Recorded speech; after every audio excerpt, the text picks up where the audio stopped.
کہندے 63 سالہ نبی نے زندگی پائی ہے تو کہتے نبی نے کدے تو میلاد نہیں کیتا. میں کہا نبی نے تو ہر ہفتے اپنا میلاد منایا ہے.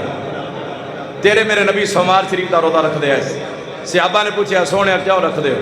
فرمایا اسے دن میں پیدا ہویا تے اسے دن ہی میرے تے وہی نازل ہوئی ہے, اس خوشی دے اندر میں روزہ رکھنا.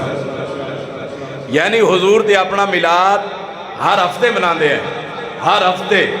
یعنی ساڈا میلاد یعنی نبی نے اپنا میلاد خود منایا ہے. نبی نے اپنا میلاد خود منایا ہے. کہندے کوئی صحابہ وکھاؤ کسے نے میلاد منایا ہوئے, عید منائی ہوئے. میں کہتا ہے کسی جاہل نے دسیا ہی نہیں. تو سبحان اللہ کہو, میں دس دن ہونے تک پہنچ جائے گی آپ ہی.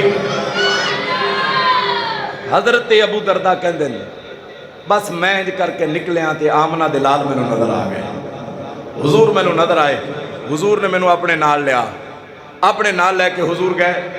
فرمایا کہ آؤ ابو دردہ. کہندے چلدے چلا دیا نا تے حضور حضرت عامر انصاری دے گھر داخل ہو گئے.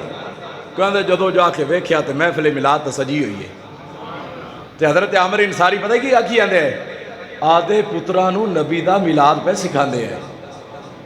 نبی دا میلاد جدو نبی نے ویکھیا بھئی میرا صحابی اپنے بچیاں میرا میلاد پیا سکھاندہ ہے. میلاد دا مطلب ہوتا ہے نبی دے جمن دیاں گلاں کرنا.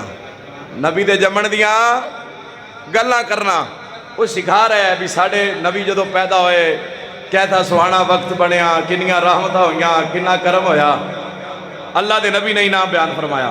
فرمایا بھی تسی میلاد کر رہے ہو تے دوڑا انعام میں بیان کر رہے ہیں. جیڑا میلاد کرے اللہ دے نبی نے انہاں دا انعام بیان فرمایا.